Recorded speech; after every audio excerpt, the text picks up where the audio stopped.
Right, welcome back. Now, most women resort to unhygienic practices just to survive the monthly cycle, that is menstruation, because sanitary towels remain a luxury for millions of women in Africa due to the high level of poverty and sometimes just utter neglect by the government. Kenya is not an exception. Last month, we brought you the shocking reality of how girls manage the monthly affair in some crude and often shameful ways. For instance, in Marigat, Baringo County, we found out unbelievable details of how girls miss school during their menses and opt to use goat skin, chicken feathers, soil, and even leaves during their menses for lack of an option. The question begs, how can such dehumanizing acts, for lack of a better word, happen under our own watch? Perhaps before we move on to the interview, let's just give you a sneak preview of that particular story so that you get the meat of the matter. Let's take a look at that particular footage. They use anything.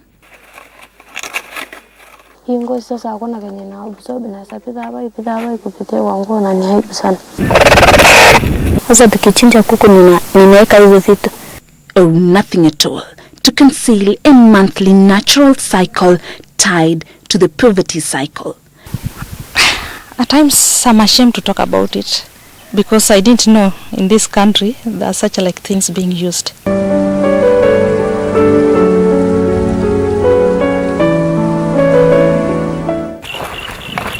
For at least 20 days every month, she nurses the dreams of a typical teenager with big ambitions. At the back of her mind is an experience which, like a shadow, she cannot get rid of. Naken Payan, not her real name, was only 11 years old when it happened.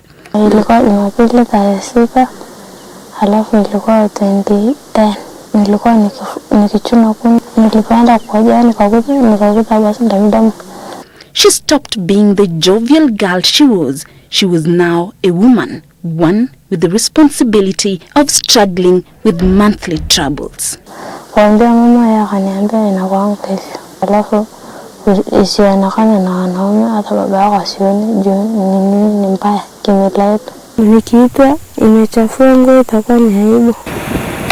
For the 5 days during the menstruation period, she sat under this tree as the dry, cracking soil of Lamolok village in Marigat, Baringo County, absorbed what she was told defines womanhood. Her only companion, the unforgiving sun staring at her pain. All right, so that's the story that we told you about. And of course, when that particular report went out, we had leaders who are absolutely concerned, saying that actually some of those stories, some of those words that were spoken were actually stage managed. We're here this morning on the Power Breakfast Show talking to Grace Kiptui, Honorable Grace Kiptui, who's the Baringo Women representative, and of course Professor Hellen Sambili, Honorable Professor Hellen Sambili Mogotio, Member of Parliament. Welcome to the Power Breakfast Show. Thank you so much indeed. First of all, I want to congratulate you for the fact that the people decided that you are their sole representatives. Thank you so much. Thank you. So we have this issue at hand. Why are you aware, let's start with you, Honorable Grace Kiptui, why are you aware that such things were happening in Marigat? In Marigat, well, the county I represent is quite vast. Mm-hmm. It's an area of 11,000 square kilometers. What I knew is that the majority of the girls, especially in the drier parts, the lower parts of Baringo County, that they may not be accessing these sanitary towels. First of all, because of the fact that our poverty levels are high. We are at 58% poverty levels in our county. So I knew that issues of like sanitary towels is a challenge. But the extent or the means to which every girl resorts to is unique. You stumbled on one in Marigat where they are using skins. You go to other parts and you find everybody is looking for their own way.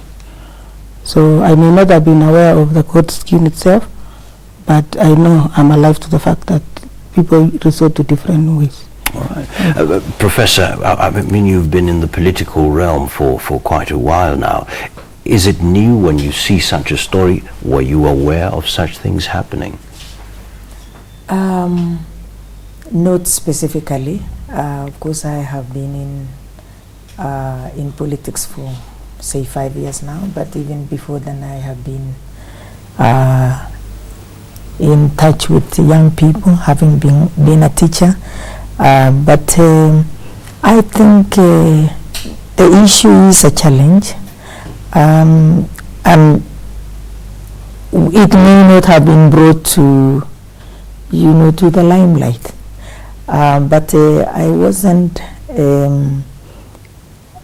aware of the specifics. I think we do have the children, the girls in primary schools are quite a number.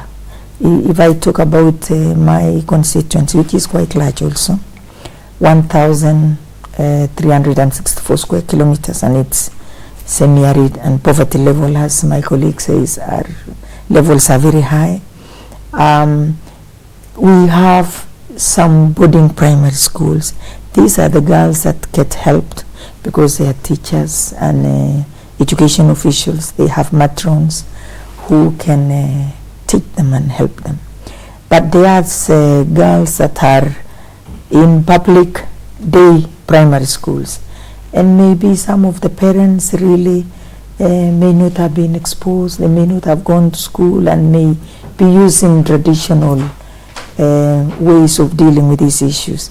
But the specifics, no. Not aware. Yeah. As far as journalism is concerned, we normally focus on credibility and truth, and we have our sources. And when that particular report went public, we had leaders coming out and saying that the whole report was stage managed. Why would somebody say that?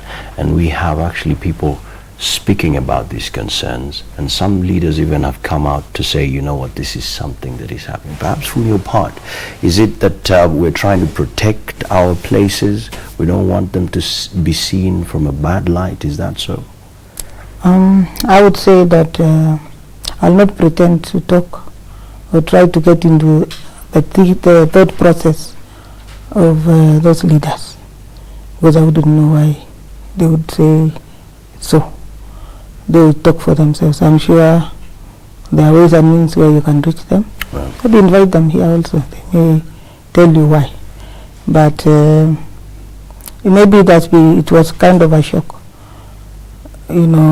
for them to see something like that. They people use different, as I told you, ways of managing this issue.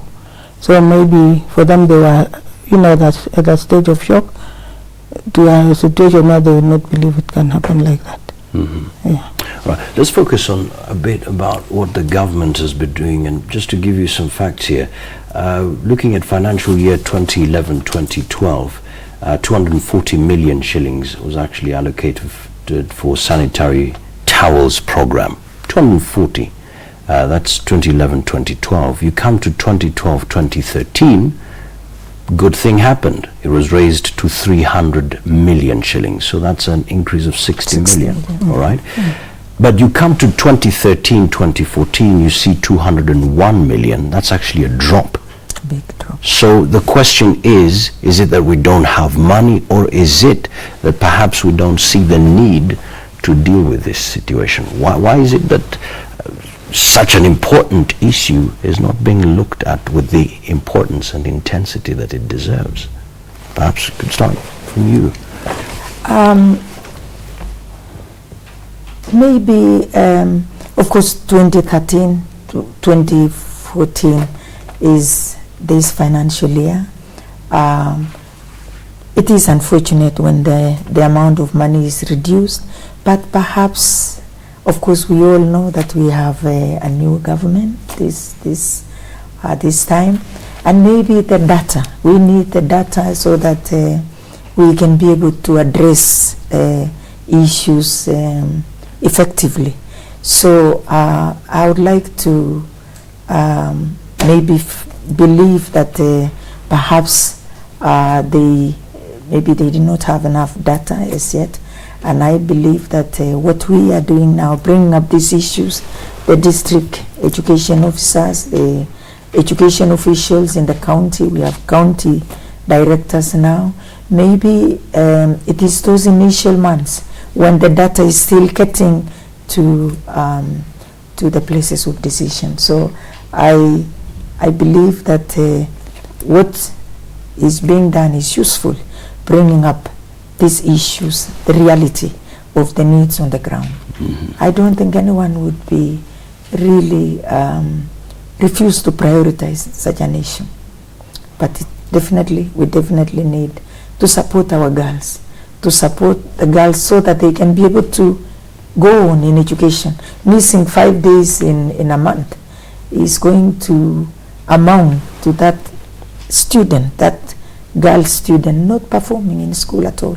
So I want to believe that with this information now, more focus, appropriate focus will be given in terms of budgeting enough money and allocating enough money. And of course, what you are doing and the other people are doing, working together and pooling resources, we will be able to support the government to meet these needs. Also population is increasing. Absolutely. And of course we want to really have this session so that we come up with solutions so that we don't have such cases happening in the future. Yes. Honorable Grace Kiptui, you are the women representative, Baringo County. What are you doing about this particular issue? Is it of concern to you? Or what are you doing? It is of concern to me, like many other things that I have come to know that we need to look for solutions. As I told you, the guiding factor is that the high percentage of poverty. What I'm doing myself is to reach out to friends and organize a sustainable way that we are going to be donating to the sanitary towels. It is not going to be a one-off thing. We have a group of people who have sat. We have had 2 meetings last week, and we are saying, especially from the county, those who are working in the urban areas, people who may have 1 or 2 shillings to spend, you can buy sanitary towels for them. And then we also go out there and identify the needy students, and then we identify those schools, and we will have a sustained way of helping them once in a year. We have realized that a girl can use like 500 shillings to sustain her for a year on those sanitary things. Because it seems like, this is something that has been there, and listening to you, it's like you're doing it now. Didn't you know that there were concerns then, and perhaps you could have done something before then? You need to know that we are very new in the job. We are only 5 months old, and we are very busy putting together priority areas on where we are going to concentrate, and issues like those have been in the agenda. Right, perhaps this would go to Professor Sambili. I mean, you've been in politics. This is something that